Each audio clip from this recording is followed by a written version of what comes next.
लोग बैठते थे और प्लान करते थे और अपना सब काम पूरा करके लेते थे। तो इसलिए ये मोमेंट बंद नहीं होनी चाहिए।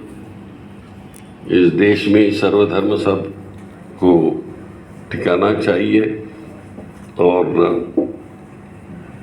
हमारा तो पूरे देश में उदाहरण है कि हमारे 4 हुतात्मा हिंदू मुस्लिम सब उसमें हैं।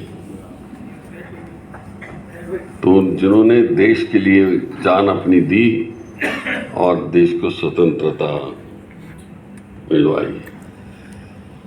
मैं साथियों ज़्यादा लंबा चौड़ा भाषण नहीं करूँगा, लेकिन आज ये कंपटीशन हो गई है, उसमें नए विचार भी आए होंगे ये तरुणों के साथ। बहुत आजकल के टैलेंट बहुत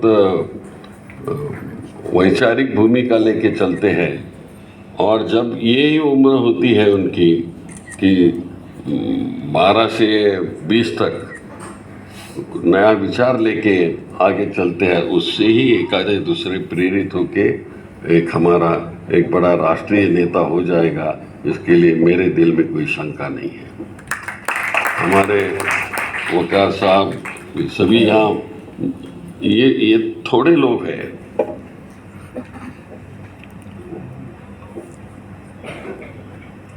लेकिन आपने जिस जिम्मेदारी से ये काम अपने पर लिया है, ये भी कोई सादा काम नहीं। और मुझे विश्वास है कि कितना लोग आपको मदद करते होंगे, मदद नहीं करते होंगे, लेकिन आप डट के आगे बढ़ रहे हो। वकार साहब को मैं बहुत साल से जानता हूँ, आते रहते हैं, बात बताते हैं और एक बार बात बता के जाते हैं, फिर नहीं मिलते हैं। जब दूसरा कोई फंक्शन रहा तभी मिलते हैं। अभी जैसा फैज़ अहमद साहब मुझे बता रहे थे कि 4 साल पहले हमने फंक्शन में आए थे। मैं बीच बीच में आते रहता हूँ। ये देखो अभी अपना अयाज यहाँ मंदरूप का छोटे गांव का आदमी रेडियो पे गीत सुन सुन के उसने रफ़ी का आवाज़ ले लिया और पूरे देश में आज उनका नाम हो रहा है। तो ऐसा होता है, एक आधा ही आदमी ऐसा निकलता है कि जिसको कोई प्रॉपर ट्रेनिंग नहीं होती है, कुछ नहीं, तो भी ये पूरे देश में जाके काम करता है और अपनी शोलापुर की इज्जत पूरे देश में बढ़ाता है। तो मेरा भी भाषण थोड़ा लंबा हो गया तो नहीं, बुढ़ापे में होता है बोलते हैं ऐसा, मुझे मालूम नहीं है। तो आप लोग बहुत अच्छा काम कर रहे हैं। मैं तो नहीं आना चाहता था, लेकिन मैंने फिर सोचा कि हम जाना चाहिए। सही बोले तो मुझे लगा था कि 1-2-4 बच्चों का मैं सुनूंगा, क्योंकि उसमें भी कोई टीका टिप्पणी करने वाले बच्चे होते हैं, तो उनका भी अपना स्वागत करना चाहिए, क्योंकि वो जो ब्रेन है वो आगे बढ़ाने का काम करते हैं। एग्रेसिवनेस, ये सब अशफाकुल्लाह और बिस्मिल जी वो फाइटर थे, एग्रेसिव थे, वो किसका नहीं सुनते थे। आप ये हिस्ट्री सुनेंगे ये सब फ्रीडम फाइटर्स की, तो ये एग्रेसिव थे, सुनते नहीं थे। हम जो चाहेंगे, अरे सब घरदार छोड़ के, माँ बाप छोड़ के स्वतंत्रता के इस यज्ञ में उन्होंने भाग ले लिया और देश को अपना बनाया। कोई सादी बात नहीं थी। कुर्बान हुसैन का नाम आप सब जानते हो, प्रेस चलाते थे, लेकिन देश के लिए अपनी जान दे दी।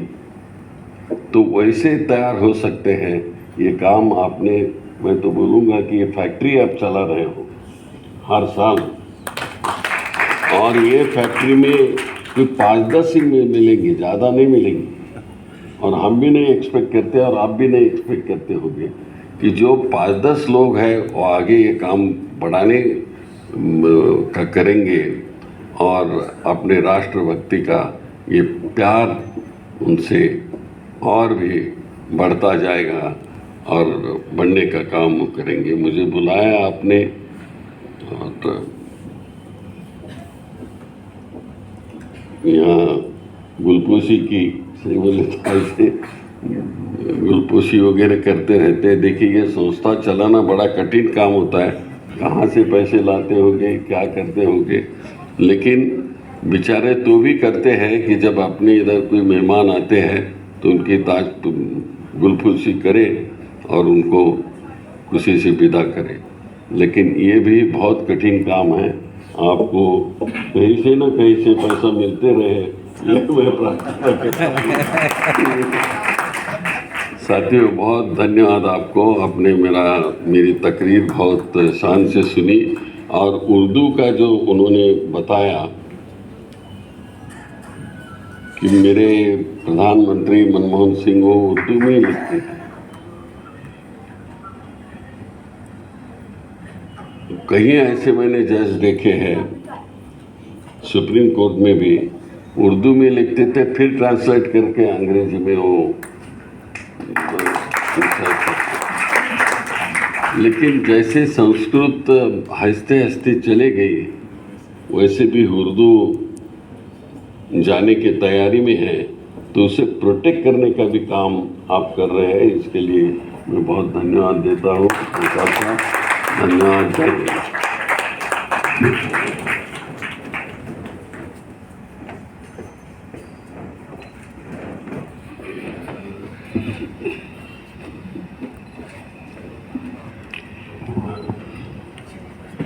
शुक्रिया सर।